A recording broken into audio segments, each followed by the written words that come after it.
कि आप ऐसो करो कि अगर मेरे मुंह से जो शब्द निकला है अगर ये झूठा नहीं हो सकता, अगर ये झूठो हो तो मुझे यही गाड़ देना, मार देना, मगर तुम्हारी पत्नी के गर्भ में 6 महीने का पुत्र है। महाराज परीक्षित पुत्र नहीं था मगर भोले बाबा ने मानधाता की पत्नी के गर्भ में अपनी योग शक्ति से और 6 महीने के पुत्र को गर्भ में कर दिया।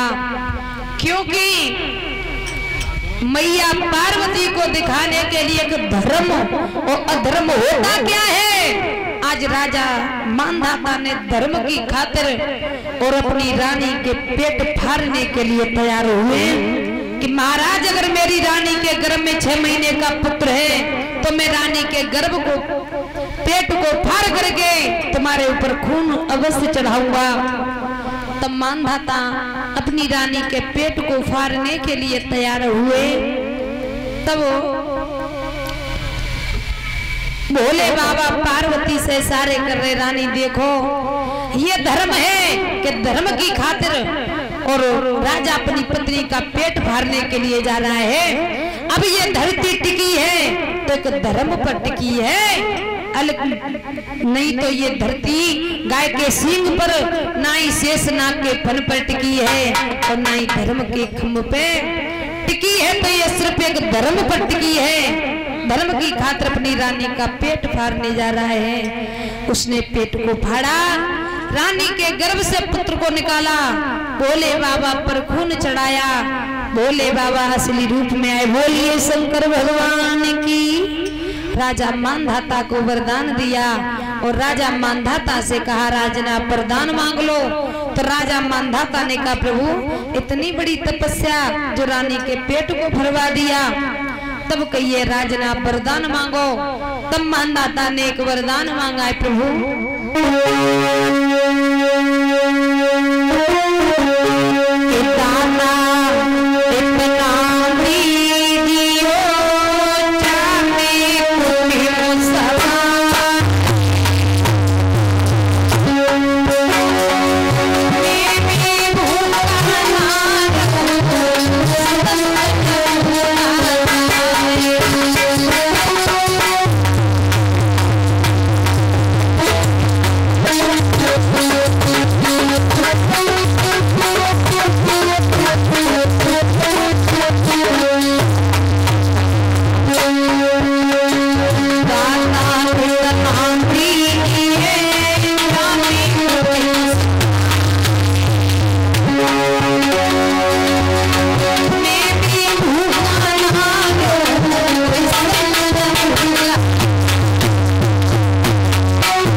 रानी आप भी वरदान मांगो।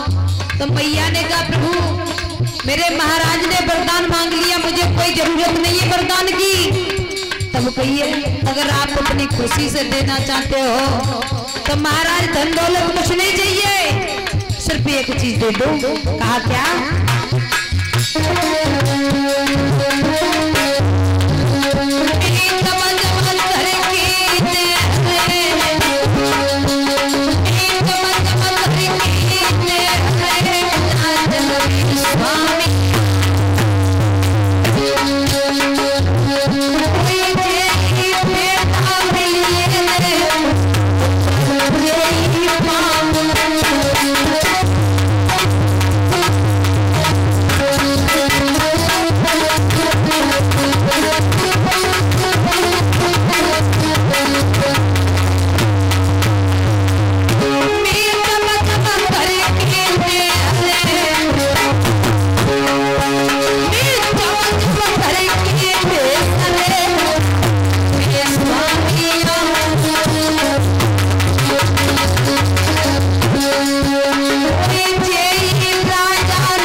लौट के भोले बाबा मैया पार्वती आए हैं और इधर राजा मांधाता और उनकी पत्नी बिन्नमती आई। और हुआ क्या,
बोलिए श्री भागवत महाप्राण की, राधा रानी सरकार की जय जय श्री राधे।